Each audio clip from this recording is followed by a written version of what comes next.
Hi everybody, I am Seunghye Sun, the director of Korean Culture Center.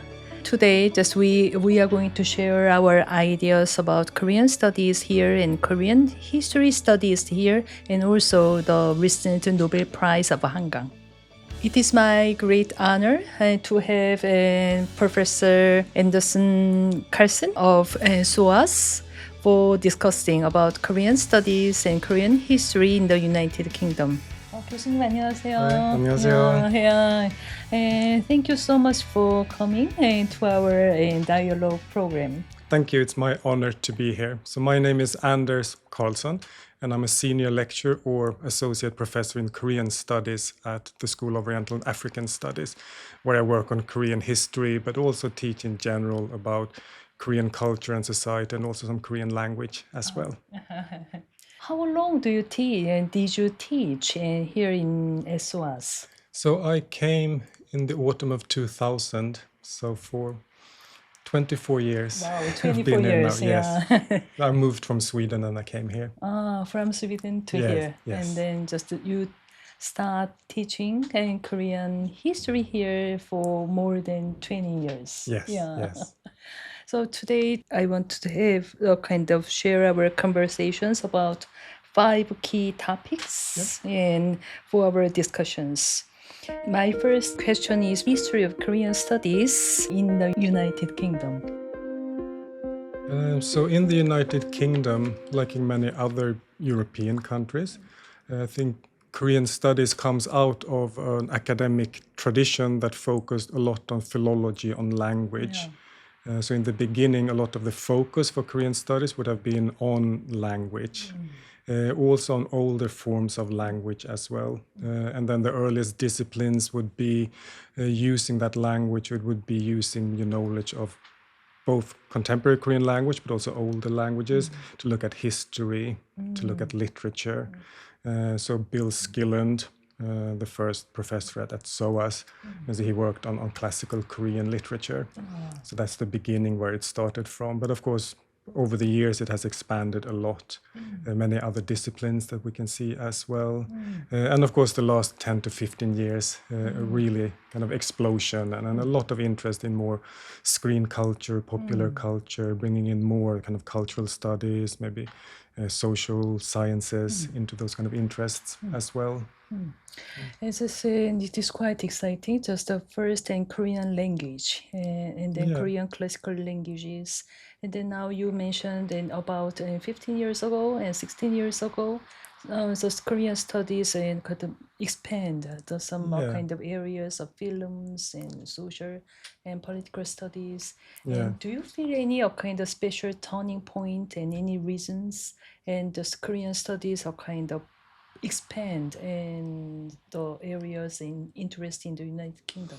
Yeah, I mean, I think these kind of developments started before what we call the Korean wave. And I think it is in general, Korean film started to become more known, well known in various festivals. And then later on, of course, we do have the development of the internet, and many people have more easily access to things Korean, and they start to get interested. They can go beyond the kind of traditional media and find things, and just find things on the internet and find it interesting, Korean material, and they want to know more about Korea. So I think it's just the bigger picture of Korean culture and then Korea in general becoming more well-known around the world. There is any change of the students' numbers of undergraduate and MA and PhDs at your school? Yeah, so we've had a huge increase in the number of students, in particular on our BA degrees, so BA Korean. So when I started, it might be maybe 5 new students every year. Now we should say maybe around 50 students. Yes. So that's a huge increase. We do have a lot of PhD students as well coming to work with us. And once again, on a wide range of subject that they're interested in. Yeah, it is a kind of 5 students to 50 students. Yes, for an undergraduate program. It's quite remarkable. It is really remarkable. Yeah. And there is I have 2 questions pop up in my mind. The first question is, your research topic has any change when you start teaching here? And then I also want to know what kind of topics then do the students have interest in their kind of research? Okay, so for me, historians have a tendency to go further back and further back in history. So for me, I did my PhD dissertation on the Hongyeong. So it's basically the early 19th century social history. I was interested in living conditions in the countryside, the kind of relationship between central power and the provincial areas. And then I have been slowly moving further back into histories, into the Cheongjo period, into the Yeongjo period. And I'm still very much interested in the relationship between the state and the people, and how kind of state policies would affect the population in general.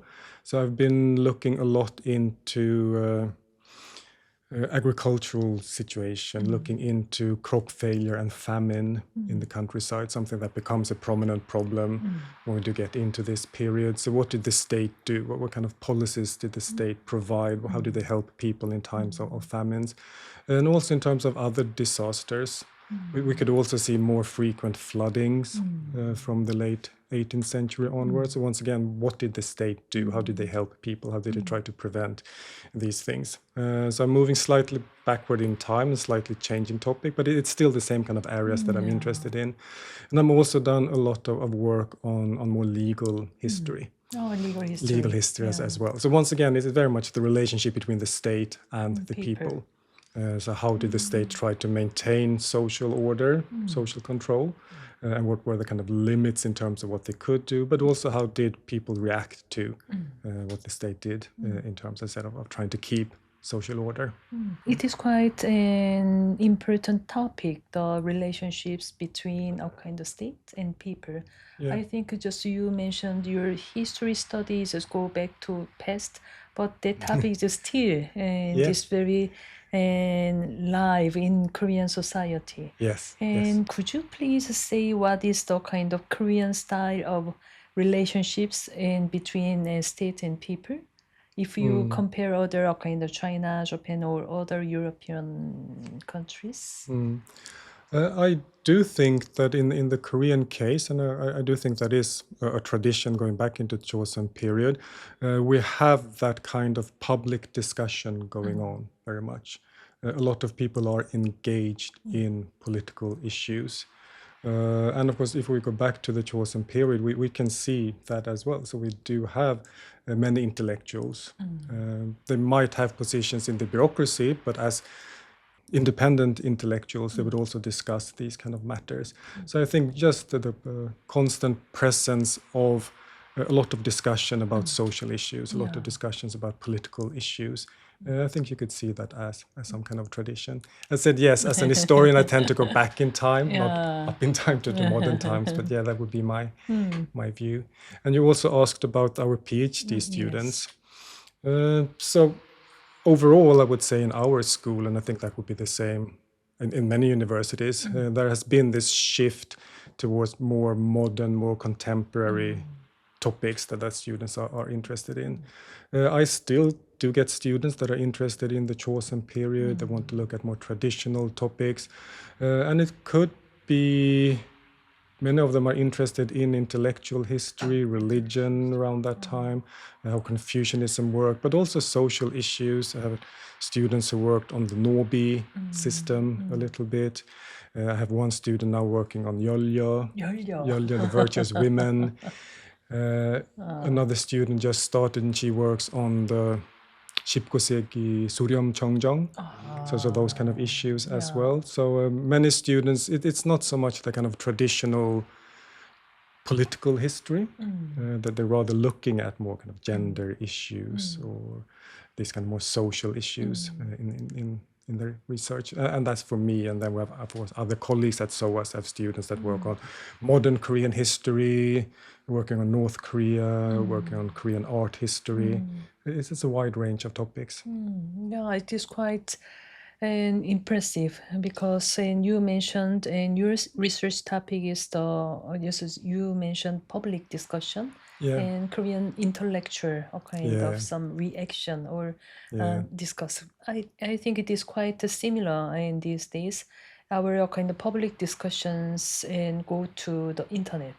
And many Yes. people kind of express their kind of opinions through the kind of SNS and many things. And many Korean intellectuals express in their own ideas. And then just your students, like, wow, 열려 and Yes. 수렴청정. I think it is one of the very have the depth of the understand Korean tradition. And yeah, so you lead and very important an aspect of Korean understanding Korea here in UK.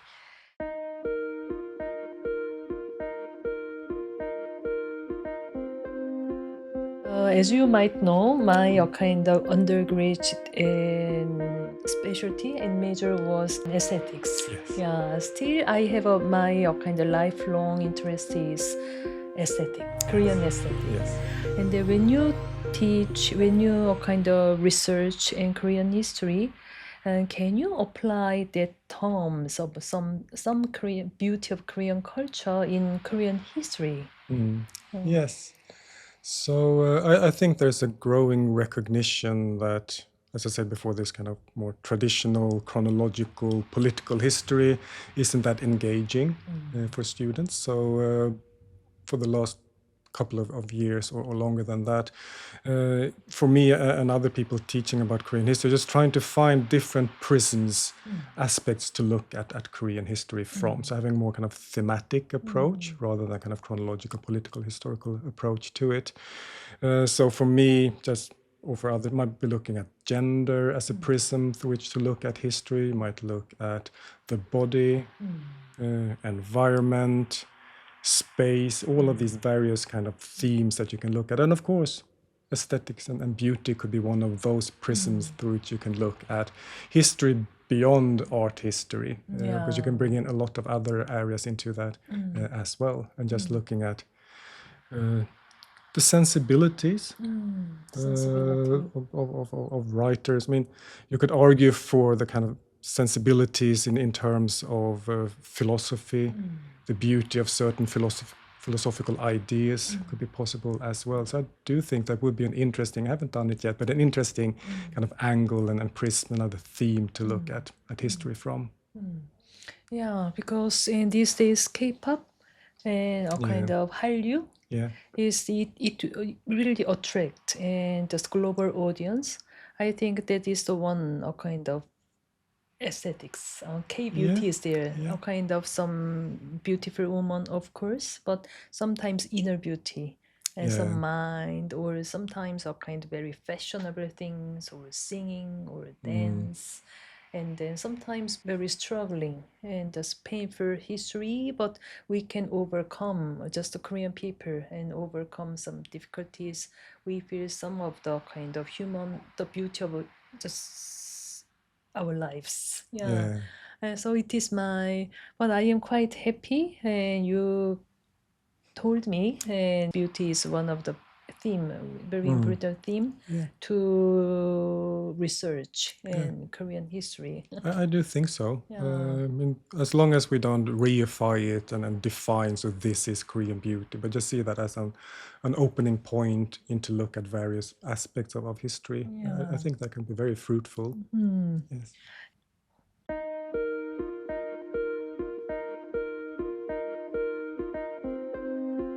Korean Culture Center invite you, and we open a new program, Unlock Korean History, K History Special. Yes.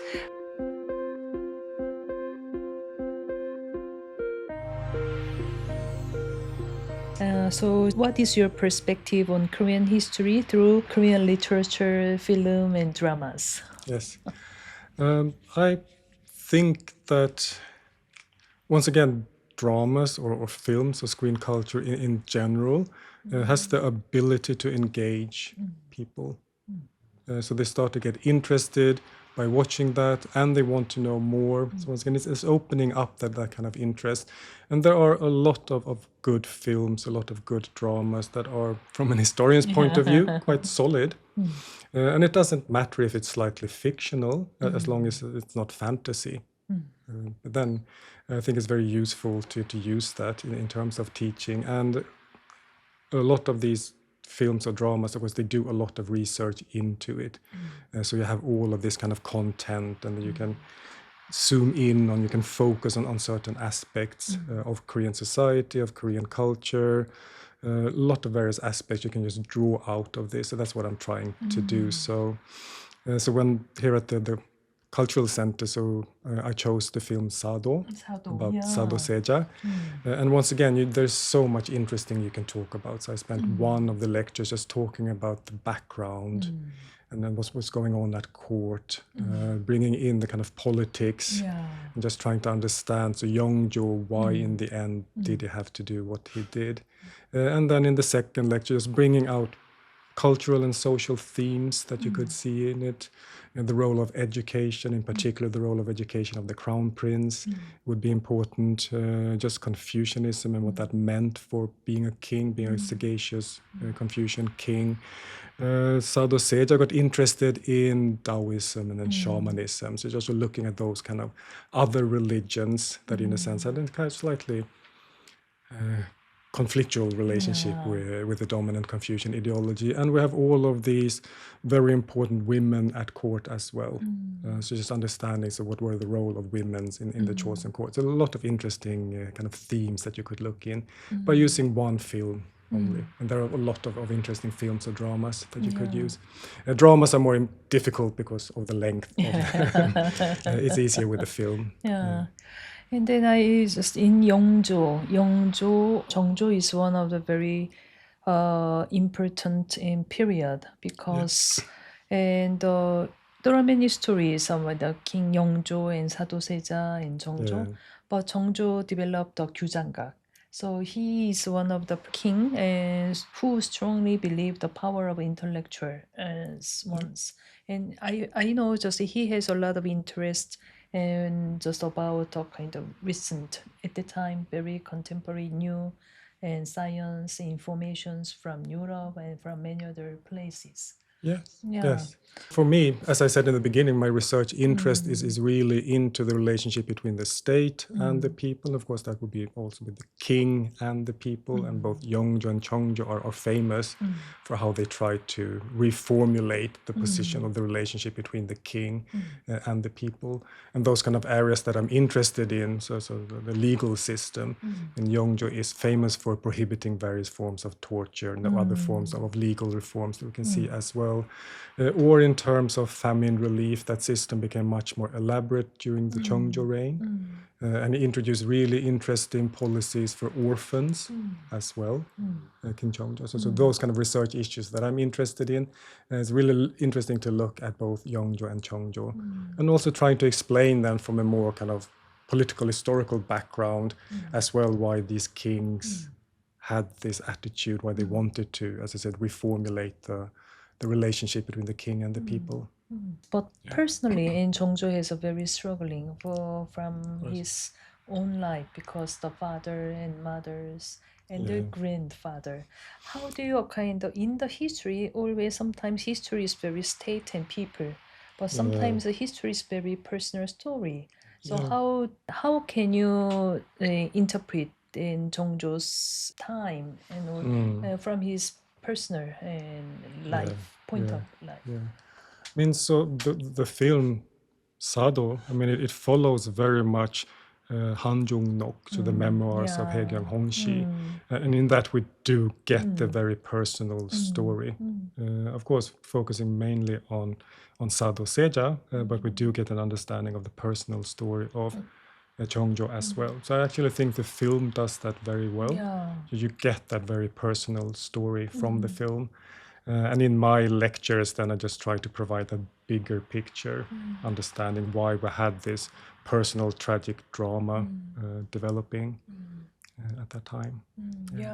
Han Jung-nok is one of the most very sad but very beautiful and text written by a kind of woman writer. Yes. And could you please tell me more about your kind of impression or your ideas or your opinion about Han Jung-nok? Han Jung-nok? So I mean, I did my degrees in Korean studies at Stockholm University, and of course there as well there was this focus on the language. We don't only study contemporary Korean, but also looking at Joseon period Korean, etc., etc. So I first looked at Hanjung-nok from that point of view. So we Wow. went into the Oh. original text and trying to understand just the kind of linguistics behind it. So quite an in-depth research into it. But at the same time, just getting fascinated by the story we have it. It's not only about Sado Seja, it's about Haegyong Hongxi as well. Yeah. As a young girl, being married into the royal family, having to adjust to those kind of conditions. And of course, later on as well, with the death of Cheongjo and her kind of emotions surrounding that. So there's a lot of emotional content. It's a fascinating piece of work. And for a bigger audience, of course, fortunately, we have that in a very good English translation as well. It's not only modern Korean translations, but also English translation. And on that day, how was the kind of audience reaction about your Yeah. talk and about the Sado Seja film? Of course, they had questions about how could this happen. It is kind of extraordinary for a king to ask his son to step into a rice chest and locking the rice chest.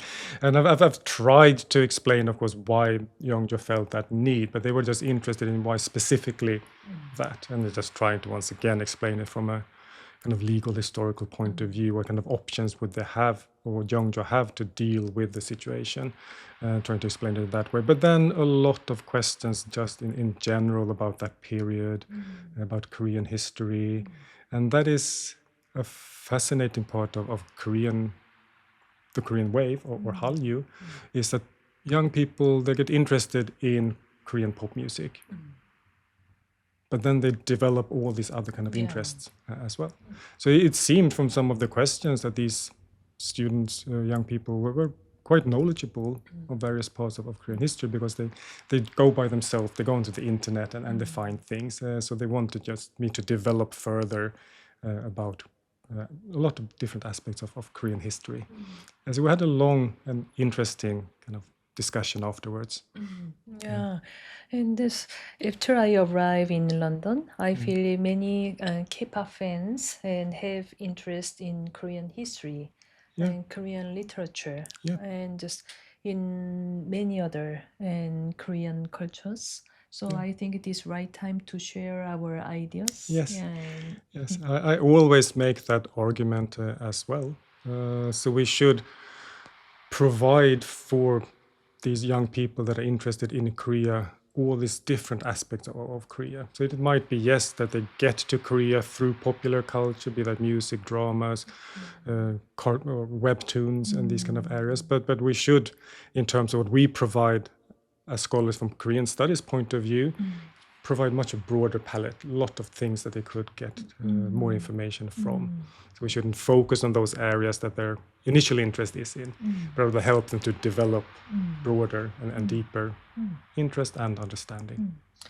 and when I just think about Joseon period, I often just in my mind the Sejong period is pop up in my mind, Yes. and the second period is Yeongjo and Jeongjo. And when I think about the Sejong, Sejong is the Renaissance, 15th century, and just invented Korean Hangul. Yes. And Yeongjo, Jeongjo has more a kind of an enlightenment age. Yeah. So there is something different aspect. One thing, just Sejong is the Renaissance period, and Yeongjo, Jeongjo is more like enlightenment age.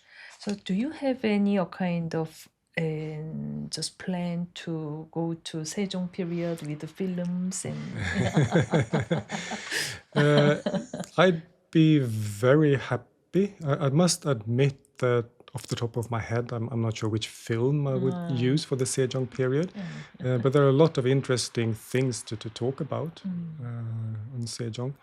I mean, we're talking about very different societies. Once again, 15th century Korea and 18th century Korea. So once again, that opens up for a lot of interesting discussions as well, not only on Sejong and his policies, but once again, society and the relationship and what was going on in Korea at that time. Yeah, so I'd be very happy to talk about the Sejong period Sejong as well. In my own research, a little bit about his ideas about legal system, as well. So he was also quite critical of torture. And during his reign, there was a lot of discussions on how to deal with theft and robbery. That is really, really interesting. So I've done a little bit of research, but not so much. And now, just the students, you mentioned the students access information and materials of research through the internet and data. And would you please kind of introduce and show us a kind of library and some materials, and just if anyone have interested to learn more about Korea and here in London? Yeah, I mean, SOAS library is the biggest collection in the UK of Korea-related material, and we've been collecting material for a very long time. And it's an open, so it's a national research library, so anybody could go there and access the material. And our website is very good, so you can easily find information about those kind of materials that we do have. So I certainly recommend people to have a look if they're interested. It's easily accessible, and whatever kind of niche interest you might have, you can find them. And we do have like North Korean texts from North Korea, and like old Korean novels, and then all various kind of. And we do have a little bit in our old collection as well, a little bit of Korea-related material, which of course is more difficult to access, but if you're interested, it's possible as well. Yeah. Oh wow! It's just I want to go there and study more Please about. come. And also I know just in SOAS has a Korean Studies Center. Yes. So the way we teach and do research about Korea at SOAS is that on the one hand we have a department where we do focus on the language teaching, but then also other aspects of Korea that are taught, mainly history and literature. But then also in other departments we have colleagues who work on Korea as well. Art history, politics, a little bit of music. So what we have, the Center of Korean Studies, that's for everybody at SOAS to do something with Korea. So the center does not have the teaching, it's more research-based, and there's kind of space for everybody with an interest in Korea to share information.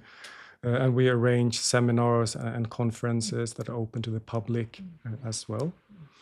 So we are the kind of window as well towards the surrounding society, the center. So then, Wow. Now, just if anyone have interest in Korea and just want to know more about in Korea, and go to library as well, and then attend some lectures. And please do get on the mailing list for the Center of Korean Studies. You get information about these open events that we have in conferences and lectures on various aspects of Korea. Yeah, it is good information. Now it is we can say this 21st century is the age of digital age. Would you please tell a kind of some one words how the next generation develop their interest in about Korea, or just developed a kind of passion about Korean studies? So the internet, I think that's a kind of double-edged sword. There's so much information out there, it's so much easier to find information. But at the same time, there's a lot of information that is not so reliable out there as well. So that's an important message that we keep telling our students. Yes, please do go out on the internet, but have a look, okay, so what is the source? Who is telling you this information? That is very, very important. I think Korean institutions have done a very good job in making things available online. The kind of digitalization projects that we can see from Kyujangak or all these kind of various other institutions. It's really helping people to go and find source material. A lot of it might be translated as well into the modern time Korean. So that makes it much easier. And as I said, for us, I think we have an important role in guiding then the students to make sure that they go to the right sites to find that information. And it is really encouraging that it becomes so much easier if I compare when I started to do my PhD research, and you have to go to the libraries and you have to find the books and you make the paper photocopies and everything. But these days, so much is available online.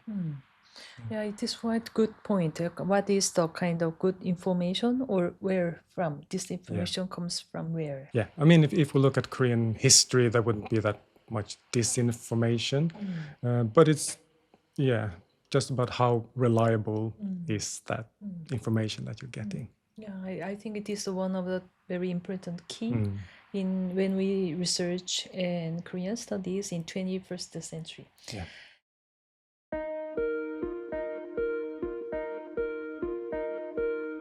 오늘은 특별한 세션을 준비했습니다. 2024년 한강 작가가 노벨 문학상을 받았습니다. 노벨 문학상을 받을 때 스웨덴어로 번역하신 번역가 박옥경 선생님과 또 같이 공역을 하신 앤더슨 칼슨 교수님과 함께 한강의 노벨상 수상 그리고 두 분이 어떻게 번역을 하시게 됐는지 그다음에 어떤 또 소감이신지를 함께 들어보도록 하겠습니다. 안녕하세요. 안녕하세요. 안녕하세요. 저는 30여 년간 한국 소설을 스웨덴어로 번역해온 번역가 박옥경이라고 합니다. 스웨덴어로 그 한강의 소설 중에서 작별하지 않는다와 흰을 두 분이 같이 번역하셨다고 들었습니다. 네. 노벨상을 받게 돼서 또 특히 노벨상이 스웨덴 할리먼에서 만든 상이라 더 기쁘실 거라고 생각을 하는데요. 그 소감을 여쭤보고 싶습니다. 사실 그동안 그 몇 년간 한강 작가에 대한 스웨덴 반응이 너무 좋았어가지고 뭐 곧 받으실 수 있겠다 이런 느낌은 강하게 있었고요. 스웨덴 내에서도 노벨 문학상 수상자 후보로 자주 거론되는 그 유명한 작가 이런 식으로 한강 선생님 항상 소개하는 그런 신문 기사나 아니면 라디오 방송 예고나 그런 것들이 많이 보여줬었기 때문에 언젠가는 꼭 받으시리라 하는 생각이 들었어요. 한국에서 이제 노벨상 문학상 수상자가 나온다면은 한강 선생님이 가장 강력한 후보일 것 같다는 생각을 했는데 이렇게 빨리 받으실 줄은 정말 몰랐기 때문에 너무 깜짝 놀랐고 또 그동안 노벨상 받는 한국 작가가 한 분이라도 나오면 참 좋겠다. 물론 저희는 꼭 노벨상을 받아야 꼭 훌륭한 작가라는 건 아니라고 생각해요. 왜냐하면 뭐 그 받지 못해도 정말 훌륭한 그 소설가이고 작가들이 많거든요. 그런데 어쨌든 노벨상이라는 상을 받으면 아무래도 전 세계의 인지도가 확 달라지기 때문에 앞으로 이제 한국 소설이나 문학이 세계의 독자들을 만나는 기회가 훨씬 많아지겠다. 이런 점에서 너무너무 기뻤고 며칠 동안 잠도 제대로 못 잘 만큼 진짜 설레고 너무너무 좋았어요. Just to add to that, so our translation of Chakbraja Anandas, it came out in the beginning of beginning of March this year. And the reception was very good for that. A lot of good reviews in newspapers, etc. And Hangang, she came to Sweden for events in the middle of March. And just looking at the reaction, all of the people that came to her book talks. In Stockholm, there was one book talk with 500 people. Further up in the north, in a town called Umeå, 1,000 people came to hear her talk about her books, and they queued for an hour to get the signature from her. So we felt that, so there is something special in Sweden and the kind of interest in Hangang. 그리고 작년에 그 왕립 스웨덴 극장에서 한강 선생님의 채식주의자가 연극으로도 이미 올려져서 이제 일반 그 관객들을 만났었거든요. 그러니까 여러 가지 분위기상 굉장히 분위기 참 좋다라는 생각을 했어요. 그리고 작별하지 않는다에 대한 문학의 비평이나 독자들이 특히 작별하지 않는다 참 많이 좋아하는데 이유는 뭔가 한강 선생의 그 작품 세계를 가장 잘 표현해낸 작품이 아닐까 이런 평가를 많이 받았거든요. 어떻게 해서 두 분이 같이 번역을 하시게 되셨을까요? 제가 1993년에 스웨덴에 유학을 갔어요. 그러니까 한국 외국어 대학교 스웨덴어과를 졸업하고 스웨덴의 스톡홀름 대학교에 이제 유학을 갔는데 아니 그 서점이나 이런 데 가보면 중국 번역 소설이나 아니면 일본 번역 소설들은 꽤 많이 이렇게 보여지는데 한국 소설은 하나도 없는 거예요. 그래서 그때 당시 이제 참 아쉽다. 그리고 우리나라 소설가들의 아니면 시인들의 작품들이 참 좋은데 번역된 문학이 하나도 없다는 것에 좀 너무 아쉽고 안타까운 생각이 들었던 차에 사실 이제 스톡홀름 대학교 한국학과가 있는데 한국학과에 다니는 그 학생들하고 교류가 좀 있었어요. 제가 한국인이다 보니까. 근데 이제 그 중에 칼슨 교수가 있었는데 이제 칼슨 교수도 문학에 되게 관심이 많았고 혼자서 조금 이렇게 번역도 시작해보고 그랬던 것 같아요. 그래서 그러면 우리 같이 번역을 한번 해보자. 이렇게 하면서 처음 이제 번역을 시작했는데 이제 오랫동안 번역하면서 이제 점점 가까워지고 그래서 지금은 부부로 같이 공동 번역을 하고 있어요. 그리고 사실 너무너무 더 이번에 노벨상 수상이 기뻤던 것은 초창기 그 열악했던 상황이 떠올라가지고 그때는 이제 저희가 번역 원고를 어느 정도 해가지고 출판사에 이렇게 보내봐도 그 출판사에서 원고 내용은 참 좋은데 확답을 못 주겠다 출판하는 것은 그런 상황이 많았어요. 그러던 차에 그 이제 대형 출판사들의 어떤 관계자 중에 한 분이 좀 출판사가 작긴 해도 그 출판계나 문학계에는 꽤 인지도가 있는 출판사가 있는데 그 출판사 한번 관계자 만나보고 어차피 서구 유럽이나 아니면 미국 작가들 외에 다른 나라 작가들의 작품들을 많이 번역 출판한 그 출판사니까 만나보라고 주선을 해줘서 그 출판사 관계자랑 만나보고 이제 번역 출판이 시작됐죠. 2001년도에 이문열 선생님의 젊은 날의 추상 처음으로 출판이 나왔어요. 그래서 2001년. 네. 그러면서 이제 그 후부터 쭉 번역을 시작해서 출판한 게 한 11권, 10권, 11권째 되는데 이문열 선생님 거 3권, 그 다음에 황석현 선생님 거 2권, 그 다음에 한강 선생님 거 2권, 한말수 선생님 거 1권, 그 다음에 단편으로 참 2019년에 이미 그 한국 문학에 대한 관심이 되게 많았어요. 그래서 2019년에 유명 그 스웨덴 문학 잡지가 있는데 1년에 3번 정도 나오는 거로 아는데 거기서 한국 특집이 있었어요. 그래서 많은 단편 같은 것들을 실었는데 저희가 그중에 배수아 작가님하고 김금희 작가님의 단편 소설도 거기에 번역해서 실었어요. 그러면은 지금 오늘 책을 번역하신 책을 가지고 나오셨는데요. 한번 보여주시면 좋을 것 같아요. 이거는 작별하지 않는다 그 스웨덴어 번역 그 스웨덴말로 Jag tar inte farväl. farewell. 그걸 직역하면은 나는 작별하지 않는다. 나는 작별하지 않는다. 이 제목을 정할 때도 좀 에피소드가 있는데 그 출판사 쪽에서는 뭐 impossible goodbye나 이런 뉘앙스는 어떠냐라고 했었는데 저희 생각에는 작별하지 않는다의 느낌을 그대로 살리는 게 좋아서 스웨덴어로도 작별이란 말은 조금 문학적인 그런 의미나 뉘앙스가 있거든요. 그런데 이제 문제는 한국에서는 주어가 생략되는 경우가 많잖아요. 그래서 작별하지 않는다 누가. 그래서 이제 한강 작가님하고 이걸 어떻게 제목을 정하면 좋을까 하다가 주인공, 경아, 인선, 그다음에 인선의 어머니 이게 모두가 주인공일 수 있는 거니까 그러면 나로 하자. 누구든지 내가 될 수 있으니까 아니 독자도 그렇기 때문에 나는 작별하지 않는다로 정했습니다. 그리고 이것은 한강 선생님의 흰. 이것을 번역할 때는 좀 왜냐면 스토리 라인이 너무 시적으로 절제됐기 때문에 시와 소설의 중간 정도 되는 느낌이어가지고 그 운율이라든가 아니면 언어가 여러 가지 뜻을 가진 함축적인 느낌 이런 걸 살리기 위해서 잘 해내야 되기 때문에 자칫하면 그 깔끔하고 시적인 느낌이 좀 살지 못할까봐 되게 노력했어요. And also that's illustrated with photographs as well, to find that kind of harmony as well between the language and the photographs in the translation process.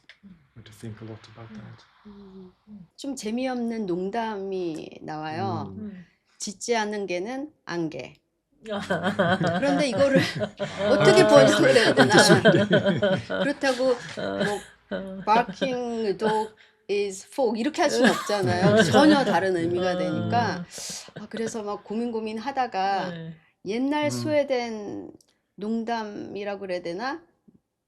비슷한 느낌이 있어서. So just bringing in the themes that's in the joke. So the joke comes around with the person seeing a dog and then coming up with that joke. So some joke in Swedish that has a dog that has the color of white in it, and also the kind of play of words in it. So we have to come up with our own joke. And since in the original it's not really that funny jokes, it didn't matter that the Swedish joke was also that funny. So when you hunt, the word for the dogs that run in front of the hunter to scare up the animals, that's an homonym that sounds the same as a pile of snow. In Swedish. In Swedish. So basically, so what that word that doesn't bark, what is that? And then just playing, well, that's the pile of snow. So then bringing in the snow, the whiteness, and the dog, and having that kind of negation in it. Can you say that in Swedish? Saying the joke in Swedish.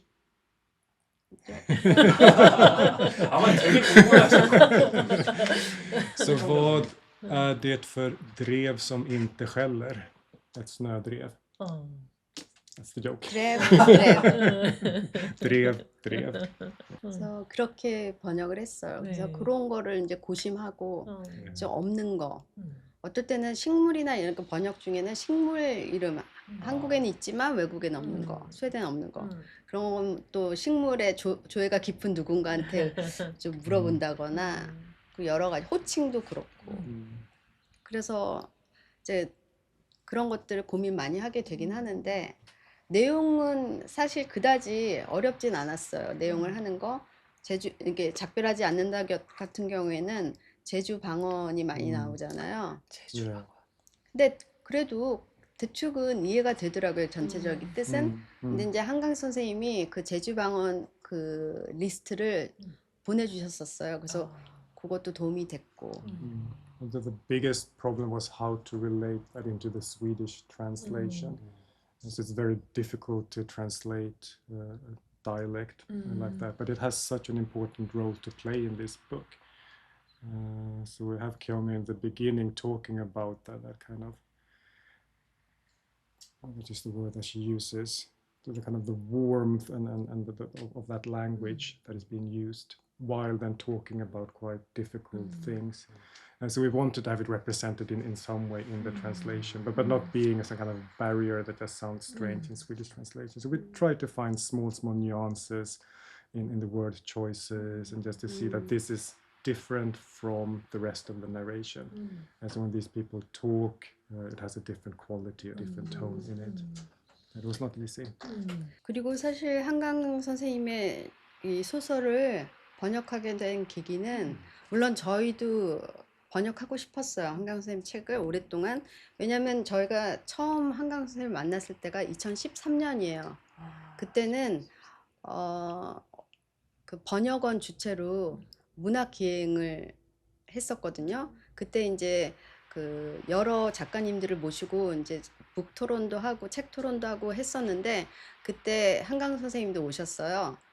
근데 그때 이제 이미 한강 선생님은 채식주의자로 어느 정도 한국 내에서는 인지도가 꽤 많이 있으셨던 상태였는데 그때 이제 알고 선생님 책을 꼭 번역하고 싶다 하던 차에 그동안 다른 번역해야 할 책들이 있어서 그거 어느 정도 끝나고 있던 차에 이 스웨덴 출판사에서 판권을 사셨고 저희에게 사실 소년이 온다랑 채식주의자도 번역해달라고 먼저 의뢰가 왔는데 2015년에 그러니까 맨부커상 타기도 훨씬 전이에요. 근데 그때 저희가 1년에 2권을 그때 6개월에 2권을 해달라고 그랬나? 그래서 저희는 불가능하기 때문에 그때는 못할 것 같다 고사를 했는데 그래서 어쩔 수 없이 스웨덴 쪽에서는 그 영역본을 그때 영역본이 막 나왔을 때라 영역본을 가지고 중역을 했어요. 네. 그리고 그 다음에 이제 흰이 나왔을 때 스웨덴 출판사에서 다시 해달라고 부탁을 해서 흰부터는 이제 저희가 할 수 있어가지고 흰하고 그 다음에 이것도 하게 됐어요. So the reason that time why the publisher wanted to have Seunghye on that and Hyosuk translated and published so quickly was because Hangang was coming to Sweden for an event and they wanted to have the books out and published before she came. So that's the time pressure. 그 노벨상 시상식에 가신다고 들었는데 그 말씀을 좀 해주시면 좋겠습니다. So in general, the Swedish translators of the Nobel Prize in literature get the invitation to participate in both the awards ceremony, but also the banquet and other events surrounding. 그래서 무엇을 입어야 되나 그것도 좀 걱정이 되는데 한복을 입는 게 가장 좋을까 싶기도 하고. 근데 이제 사실 앞으로는 아마 한강 선생님이 노벨상을 받았기 때문에 좀 더 많은 작가에 대한 관심이 더 있을 거예요. 근데 사실은 한 10여 년 전부터 이미 스웨덴 출판사에서 한국 문학에 대한 관심이 정말 많이 달라졌어요. 그래서 그때 사실 황석영 선생님의 오래된 정원하고 한시 연대기를 번역했었는데 그때 이미 그 스웨덴 출판사에서 이거를 번역해달라고 요청을 해온 거예요. 그러니까 그전에는 저희가 들고 가서 이제 출판사에서 부탁을 했는데 그때부터는 이미 그 출판사에서 그때 스웨덴에서 가장 큰 출판사였거든요. 보니에시라고. 그래서 그쪽에서 먼저 연락을 해서 번역을 해달라 이렇게 하게 됐고요. 그러니까 초창기에는 번역원의 그 지원을 많이 받았죠. 출판도 그렇고. 네. 근데 그 후 한 10여 년 전부터는 출판사 자체에서 감당할 수 있게 그렇게 그 분위기가 바뀌었어요. 환경이. 그리고 그때부터 이미 그 한국 원본을 원작의 글을 저에게 보내서 예를 들면 정유정 작가님, 그 다음에 편혜영 작가님, 그 다음에 최근에는 강지영 작가의 10년 사는 킬러라는 작품을 판권을 샀는데 그걸 언제쯤 번역해 줄 수 있는지 물어봤었거든요. 그리고 지금 번역한 이 출판사의 그 출판 담당 선생님이 그 공방의 계절이라는 연소민 작가의 그 작품을 보내주고 내용을 좀 그 요약해서 보내달라고 하더라고요. 요즘은 그래서 이제 스웨덴 출판사에서 직접 한국 그 문학계의 동향 그런 거 어느 정도 아는 것 같아요. 아니면은 프랑크푸르트 박람회나 이런 데 가가지고 직접 그러니까 그 판권을 사기 위해서 직접 그 원본을 가지고 이제 접촉하는 일들이 되게 많아요. So Swedish publisher, they keep a keen eye on what's going on. So when we get these kind of requests to look at, oh, we've heard that a lot of foreign publishers buy the rights for this book. So they want to be one of the first Swedish publishers to get the rights for those books. So that's why they also have to look at it and have a look. 그래서 이미 노벨상을 받기 전부터 한 10여 년부터 그런 추세가 있었어요. 그래서 그러니까 그동안 사실 출판으로 치자면 24년 정도 됐는데 이게 토양이 점점 쌓아온 것 같아요. 그러니까 갑자기 이렇게 됐다기보다는 여러 한국 작가들의 책들이 읽혀지고 처음에는 좀 마니아층만 읽히다가 지금은 그 저변이 확대되고 그러면서 출판사들도 다양한 한국 작가들 그다음에 신진 작가들이나 한국에서 주목받는 작가들에 대한 관심이 더 많아지고 그러면서 한강 작가가 이제 중간에 맨부커상도 받고 그 맨부커상 이전에도 벌써 프랑스나 다른 유럽 지역에서 많이 그 번역이 돼서 출판됐거든요. 그런 것들이 다 합쳐져서 아마 이번에 한강 선생님이 노벨상의 토대가 되지 않았을까. 그리고 그 신문 기사, 서평 기사 실렸을 때 제가 제일 감명 깊게 생각했던 그 타이틀 중에 하나는 번역 문학이 없었다면 이 세상이 얼마나 좁은 상태일지 한강 작가는 잘 보여주고 있다.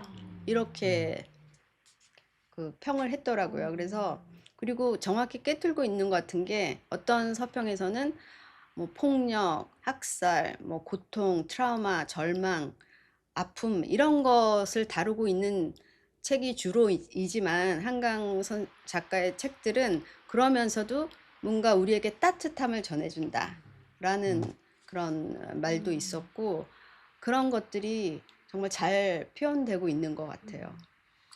스웨덴 정말 정서들. 너무 감사합니다. 그래서 오늘 이렇게 참 뜻깊은 시간인 것 같아요. 그래서 2024년 10월 10일 네, 발표가 12월 10일. 네, 그 저희가 한글날 다음 날 또 발표가 돼서 네. 네, 너무 기뻤고 또 이런 기쁜 소식을 지금 런던에서 그 스웨덴 할리먼이 주는 이 노벨상을 번역을 이제 흰하고 작별하지 않는다를 번역하신 두 분을 모시고 그 생생한 그 이제 소감을 함께 나눌 수 있어서 너무 뜻깊었습니다. 또 한 가지 덧붙일 거는 그 채식주의자하고 작별하지 않는다가 오디오북으로 좀 몇 주 안에 나올 거예요. 네. 그래서 일반 독자들이 사서 들을 수 있는 오디오북으로 된다고 하고 그 스웨덴에서 그 노벨 시상식 이전에 되게 중요한 행사가 하나 있어요. 그 노벨 문학상을 받은 사람의 행사. 거기에도 초대가 됐는데 So the laureate that receives the Nobel Prize in Literature has a lecture, and this is something that becomes an important part often of that authors, or often people relate back to what they said in the Nobel lecture. So that is on the 7th of December. So yeah, thank you very much for inviting me to come here to talk. It's always enjoyable to be able to talk into the context of the popularity of Korea and the popularity of increasingly Korean history as well. So thank you so very much for inviting me. 정말 이렇게 귀한 상을 받는 그런 순간에 함께 할 수 있어서 저희도 너무 기쁘고 또 한강 선생님께 큰 박수를 보내드리고 싶어요. 그러면 여기서 우리가 한강 선생님이 이 영상을 보시고 있다고 생각하면서 큰 박수를 함께 네. 보내드리면 어떨까요? 네, 그래서 오늘 이렇게 그 생생한 어떻게 보면 한국의 역사가 바로 문학을 통해서 또 이루어지고 문학을 통해서 또 한국 역사를 우리가 또 공부하게 되고 그 풍성함을 함께 할 수 있었습니다. 주 영국 대한민국 대사관 그리고 주 영국 문화원이 코리안 컬처 나우를 주제로 이제 대담 시리즈를 시작한 한국 역사 그리고 또 한강 노벨상을 받은 그 특별한 대담 순서였습니다. 수아스의 칼손 교수님 그리고 번역가 박옥경 선생님 정말 오늘 함께 해주셔서 감사합니다. 감사합니다. 감사합니다.